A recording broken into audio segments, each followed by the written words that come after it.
India മുന്നണിയിൽ വിള്ളലും എന്നാണ് ചോദ്യം. വിള്ളലുണ്ട്. ഒരു അഭിപ്രായ ഭിന്നത വളരെ ശക്തമായി വളരുന്നുണ്ട്. വരുന്ന നിയമസഭാ തെരഞ്ഞെടുപ്പ് ആകുമ്പോഴേക്കും അത് ശക്തമായി പ്രതിഫലിക്കുമെന്നാണ് ഞാൻ മനസ്സിലാക്കുന്നത്. കാരണം ഞാൻ ഇന്ത്യ മുന്നണിയെക്കുറിച്ച് തുടക്കത്തിൽ വലിയ പ്രതീക്ഷയോടുകൂടി പറഞ്ഞിരുന്നുവെങ്കിലും ഞാൻ പങ്കുവച്ചൊരു ആശങ്ക ഇന്ത്യ മുന്നണിക്കൊരു കെമിസ്ട്രി ഉണ്ടോ, അരിത്തമാറ്റിക്സ് ഉണ്ട് എന്നാണ്. അഥവാ കണക്കുണ്ട്, കെമിസ്ട്രി ഇല്ല എന്നുള്ളതാണ്. പല ഘട്ടങ്ങളിലും സംസ്ഥാനങ്ങളിൽ വിഭജിച്ച് നിൽക്കുന്ന ആളുകൾ ഒരു പൊതുശത്രുവിനെതിരെ ഒരു പ്രത്യേക കോണ്ടെക്സ്റ്റിൽ ഒരുമിച്ച് കൂടുന്നു എന്നതിനുമപ്പുറം അതൊരു എൻഡ്യൂറിംഗ് ആയ, നിലനിൽക്കുന്ന സ്ഥായിയായ ഒരു മുന്നണിയായി ഇന്ത്യ മുന്നണിക്ക് എത്രത്തോളം പ്രവർത്തിക്കാൻ കഴിയുമെന്നതായിരുന്നു എനിക്കൊരു ആശങ്കയുണ്ടായിരുന്നത്. രണ്ടു കാരണങ്ങളാണ്. ഒന്ന്, ഒരു മുന്നണിക്കൊരു കോർഡിനേഷൻ കമ്മിറ്റി പ്രവർത്തിക്കണം. ആ കോർഡിനേഷൻ കമ്മിറ്റിയെ പൊതുവായിട്ട് എല്ലാവരും പിന്തുണയ്ക്കുന്ന ഒരു നേതാവ് നയിക്കണം. നിലവിൽ ഇന്ത്യ മുന്നണി എടുത്താൽ മല്ലികാർജ്ജുൻ ഖാർഗെയ്ക്കും അപ്പുറം മറ്റൊരു നേതാവിനെ ഇന്ത്യ മുന്നണിയിൽ അത്തരം പൊതുസ്വീകാര്യനായ ഒരു നേതാവായിട്ട് കണക്കാക്കാൻ കഴിയില്ല. യു പി എ പ്രവർത്തിച്ചപ്പോൾ ഉള്ളതുപോലെയോ യു പി എ ഒന്നോ രണ്ടോ പ്രവർത്തിച്ചിട്ടുള്ളപ്പോഴുള്ള ഒരു മുന്നണി സംവിധാനത്തിൽ ഒരു കോർഡിനേഷൻ കമ്മിറ്റിയെ നയിക്കാൻ സ്വീകാര്യനായ ഒരു നേതാവിൻ്റെ അസാന്നിധ്യം ഇന്ത്യ മുന്നണിയിലുണ്ട്. ഇന്നിപ്പോൾ ആ അസാന്നിധ്യത്തിൻ്റെ വിടവ് നികത്താൻ വേണ്ടിയാണ് മമതാ ബാനർജിയുടെ പേര് ശരത് പവാർ നിർദ്ദേശിക്കുന്നത്, RJD നേതാവ് ലലു പ്രസാദ് യാദവ് പിന്തുണയ്ക്കുന്നത്. എപ്പോഴാണ് ഏറ്റവും ഒടുവിലത്തെ വിഷയങ്ങൾ ആരംഭിക്കുന്നത്? നോക്കൂ, ഈ വിന്റർ സെഷൻ എന്ന് പറയുന്നത് വളരെ പ്രതീക്ഷയോടുകൂടിയാണ് നമ്മൾ കാത്തിരുന്നത്. ലോക്സഭയിലെ തിളക്കമാർന്ന വിജയത്തിന് ശേഷം ആദ്യത്തെ പാർലമെൻറ്റിൻ്റെ സെഷൻ വരുന്നു. ആ സെഷനിൽ, ബഡ്ജറ്റ് സെഷനിൽ വളരെ ശക്തമായിട്ട് ഐക്യത്തോടു കൂടി നിൽക്കുന്ന ഒരു ഇന്ത്യ മുന്നണി നിങ്ങൾക്ക് കാണാൻ സാധിക്കുന്നു. അവിടെ രാഹുൽ ഗാന്ധിയുടെ മിന്നുന്ന പ്രകടനങ്ങൾ കാണുന്നു. പക്ഷേ അതിനുശേഷം വരുന്ന നിയമസഭാ തെരഞ്ഞെടുപ്പുകളിൽ അത് മഹാരാഷ്ട്രയിൽ ദയനീയമായി പരാജയപ്പെടുന്നു, ഹരിയാനയിൽ ദയനീയമായി പരാജയപ്പെടുന്നു. ജമ്മു കാശ്മീരിലാണെങ്കിൽ കോൺഗ്രസിന് നാഷണൽ കോൺഫറൻസിൻ്റെ ചിറകിലേറി മാത്രം വിജയിക്കേണ്ടി വരുന്ന അവസ്ഥയുണ്ടാവുന്നു. JMMൽ മാത്രം, അതും ജാർഖണ്ഡിൽ JMMൻ്റെ പിന്തുണയോടുകൂടി മാത്രം ഇന്ത്യ മുന്നണിക്ക് സീറ്റ് നിലനിർത്താൻ കഴിയുന്ന അവസ്ഥയുണ്ടാവുന്നു. അങ്ങനെ എല്ലാ നിയമസഭാ തെരഞ്ഞെടുപ്പിലും ഒന്നിനു പുറകെ ഒന്നായി പരാജയങ്ങൾ ഏറ്റുവാങ്ങുമ്പോൾ കോൺഗ്രസിൻ്റെ അപ്രമാദിത്വം ചോദ്യം ചെയ്യപ്പെടുന്നു. അവിടെ ഇന്ത്യ മുന്നണിയിൽ ഉണ്ടാവുന്ന ഒരു സ്വാഭാവികമായി മഹാരാഷ്ട്രയിലെ തിരഞ്ഞെടുപ്പ് പരാജയത്തിന് ശേഷം ഉണ്ടാവുന്ന ഒരു അസ്വസ്ഥത വളരെ പ്രകടമാണ്. അപ്പോൾ ഈ തിരഞ്ഞെടുപ്പിൻ്റെ അസ്വസ്ഥതയുടെ പശ്ചാത്തലത്തിലാണ് ഇപ്പോൾ ലോക്സഭയിലെ ഈ വിന്റർ സെഷനിൽ ഒരു ഫ്ലോർ മാനേജ്മെൻറ്റ് കൂടി പരാജയപ്പെടുമ്പോൾ ആ അഭിപ്രായ ഭിന്നത രൂക്ഷമാവുന്നു എന്ന് വേണം മനസ്സിലാക്കാൻ. അതിൽ രണ്ടാമത്തെ ഒരു പ്രധാനപ്പെട്ട കാര്യം നോക്കൂ, ലോക്സഭയിൽ നേരത്തെ ഇവിടെ സുജയും ഉണ്ണി ബാലകൃഷ്ണനും സൂചിപ്പിച്ചതുപോലെ വ്യത്യസ്ത വിഷയങ്ങളിലായിട്ടാണ് നിങ്ങൾ ഒരു ലോക്സഭയിലെ സ്ട്രാറ്റജി തീരുമാനിക്കുന്നത് തന്നെ.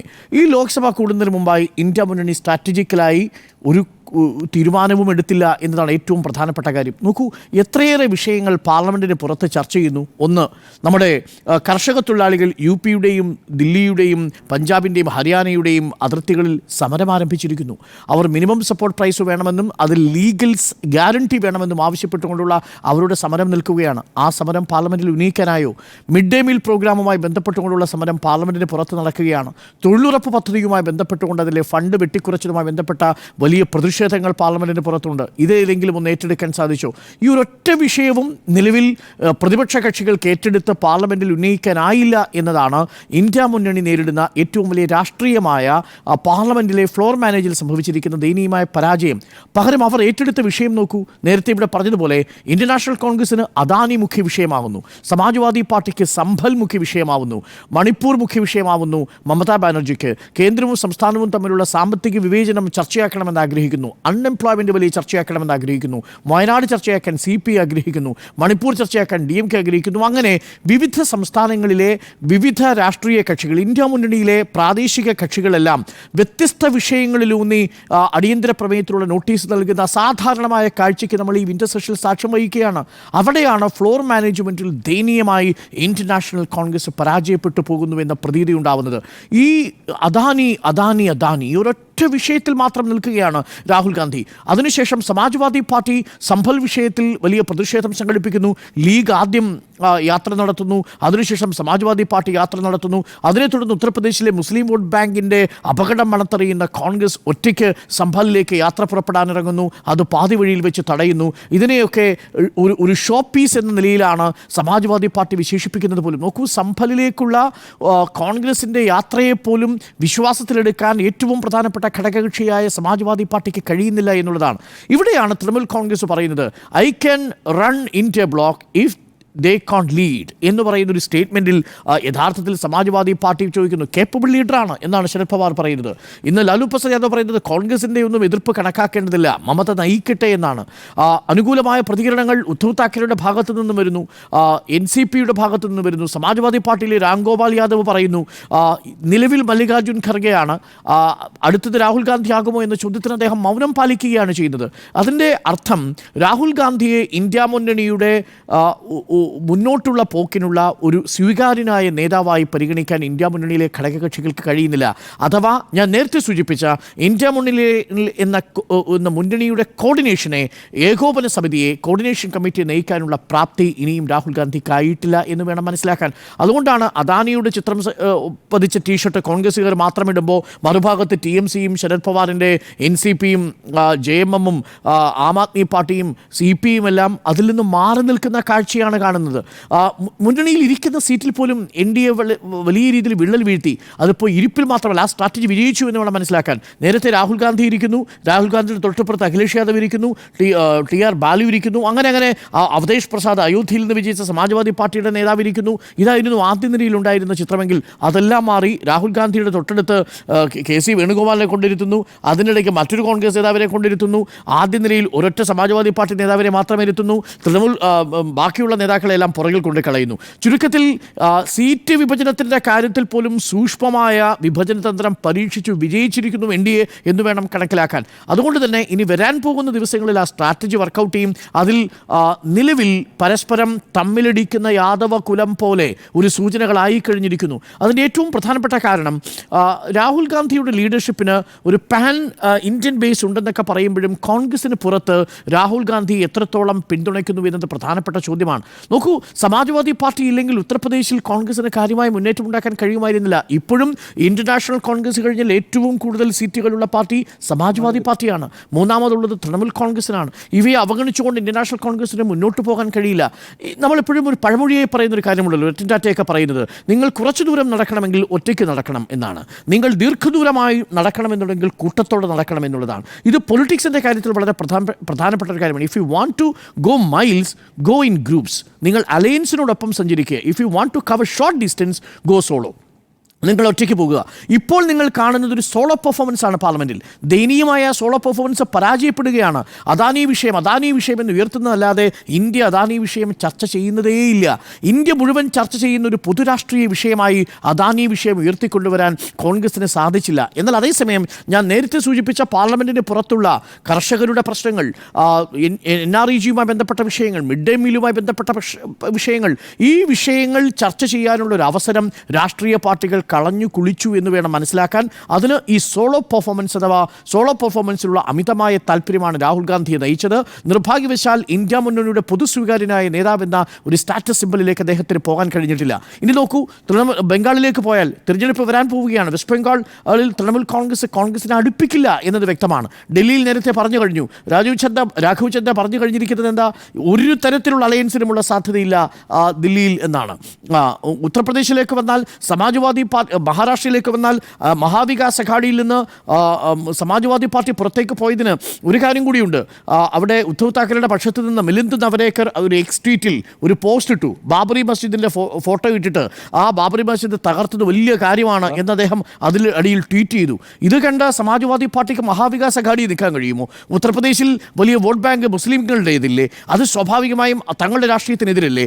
ബംഗ്ലാദേശിലെ വിഷയം ചർച്ച ചെയ്യാതെ പോകുമ്പോൾ അത് വെസ്റ്റ് ബംഗാളിൽ മമതാ ബാനർജിയുടെ രാഷ്ട്രീയത്തെ ബാധിക്കില്ലേ? അവിടെ അൺഎംപ്ലോയ്മെൻറ്റ് ചർച്ച ചെയ്യാതെ പോകുമ്പോൾ അത് ബാധിക്കില്ലേ? വയനാട് വിഷയം ചർച്ച ചെയ്യാതെ പോയാൽ CPIയുടെയും ഇടതുപക്ഷത്തിൻ്റെയും പ്രോസ്പെക്ട്സിനെ ബാധിക്കില്ലേ? DMKയുടെ വിഷയം ചർച്ച ചെയ്യാതെ പോയാൽ DMKയുടെ തമിഴ്നാട്ടിലെ വിഷയത്തെ ബാധിക്കില്ലേ? പക്ഷേ ഇതൊന്നും മനസ്സിലാക്കാതെ, ഒരു ഫ്ലോ സ്ട്രാറ്റജി ഇല്ലാതെ ഈ പാർലമെൻറ്റിൻ്റെ സെഷനിൽ എന്ത് തന്ത്രം സ്വീകരിക്കണമെന്ന കാര്യത്തിൽ അമ്പേ പരാജയപ്പെട്ടു പോയ ഒരു കോൺഗ്രസ് നേതൃത്വത്തെയാണ് നമ്മൾ കണ്ടത്. ഒരു കോർഡിനേഷൻ അവിടെ ലാക്കിംഗ് ആയിരുന്നു. ആ ഏകോപനത്തിൻ്റെ അഭാവമാണ് ഇന്ത്യ മുന്നണിയിലെ വിള്ളൽ ഇത്രയധികം വർദ്ധിക്കാനുള്ള പ്രധാനപ്പെട്ട കാരണമായി പറയുന്നത്. ഒരു കാര്യം കൂടി നോക്കിക്കോളൂ, സീറ്റിൻ്റെ കാര്യത്തിൽ മാത്രമല്ല NDAയും BJPയും ഈ തന്ത്രം പയറ്റുന്നത്, പോളിസികളുടെ കാര്യത്തിൽ കൂടി അവർ പയറ്റി തുടങ്ങി. ശ്രദ്ധിച്ചോളൂ, തമിഴ്നാട്ടിൽ DMKയ്ക്ക് ഫിൻജാൻ ചുഴലിക്കാറ്റടിച്ച് അന്ന് 2 ദിവസത്തിനുള്ളിൽ തന്നെ 994 കോടി രൂപ അടിയന്തര ധനസഹായം അനുവദിച്ചു കേന്ദ്ര സർക്കാർ. DMK ആവശ്യപ്പെട്ടതിന് ഏകദേശം തത്തുല്യമായ തുക അനുവദിച്ചുകൊണ്ടാണ് DMKയുടെ തമിഴ്നാട് സർക്കാരിനെ ഇപ്പോൾ NDA സർക്കാർ ചേർത്ത് പിടിക്കുന്നത്.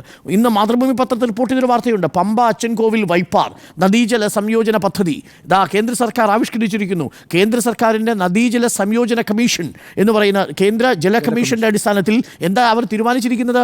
ഈ അച്ചൻകോവിലെയും പമ്പയിലെയും ഏകദേശം 63.3 ഖനയടി വെള്ളം കൊണ്ടുപോകും, ലക്ഷം ഖനയടി വെള്ളം കൊണ്ടുപോവുകയാണ്. എവിടേക്ക്? വൈപ്പാർ നദീതടത്തിലേക്ക്. അവിടെ 91,000-ഓളം വരുന്ന കൃഷിഭൂമി മുഴുവൻ ഇറിഗേറ്റ് ചെയ്യാൻ വേണ്ടിയിട്ട് കൊണ്ടുപോകുന്ന പദ്ധതിയാണ്. ആരുടെ എതിർപ്പ്?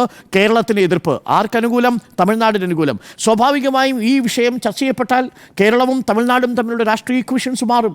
അവിടെ ഇന്ത്യ മുന്നണിയുടെ പ്രൊഫൈലിലേക്ക് DMK ഒരുപക്ഷെ എത്തിച്ചേരാനുള്ള സാധ്യത തള്ളിക്കളയാൻ കഴിയില്ല.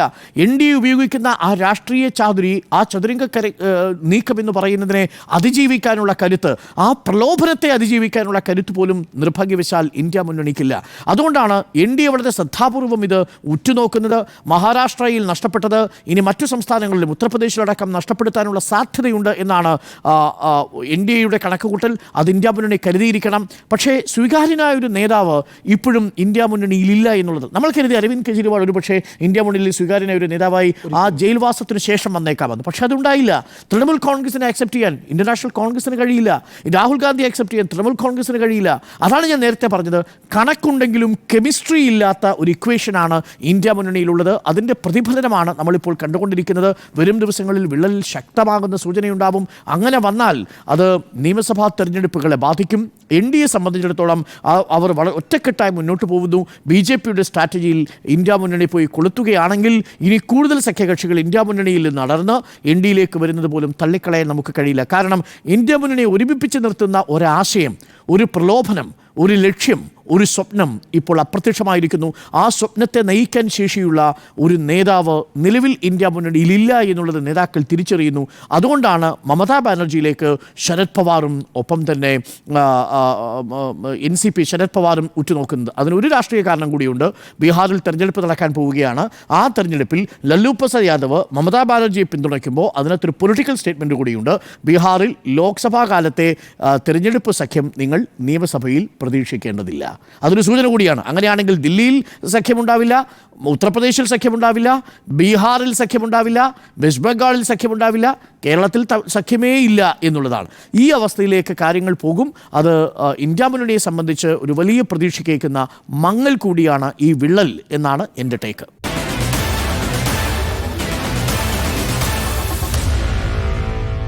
Meet the editors.